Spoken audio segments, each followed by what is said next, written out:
કેમ છો મિત્રો? આજે એલેક્સા પ્રોપર્ટી હબ આજે તમારા માટે ફરી એકવાર લઈને આવી ગયું છે બંગલો, એ પણ 4 BHK આપણા વિઠ્ઠલ પ્લાઝા જેવા પ્રાઇમ લોકેશનમાં આવેલા સાઉથ ઇન્ટરનેશનલ સ્કૂલના નજીકમાં.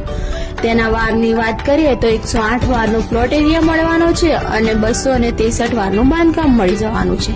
તેના ભાવની વાત કરીએ તો માત્ર ને માત્ર 1,10,00,000 મળી જવાનો છે, એ પણ સેમી ફર્નિચર સાથે. તો રાહ શેની જોવો છો મિત્રો? આજે જ કોન્ટેક્ટ કરો નીચે આપેલા નંબર ઉપર અને પહોંચી જાઓ એલેક્સા પ્રોપર્ટી હબમાં, જે આવેલું છે નવયુગ સ્કૂલ પાસે નરોડા. અને હા, લોનની વાત તો રહી જ ગઈ, લોન પણ એલેક્સા પ્રોપર્ટી હબ કરાઈને આપશે. આવા બીજા વિડીયો જોવા માટે, સારી પ્રોપર્ટી લેવા માટે આઈડીને ફોલો કરો અને ફ્રેન્ડ્સ ફેમિલી સાથે શેર કરો. Thank you guys.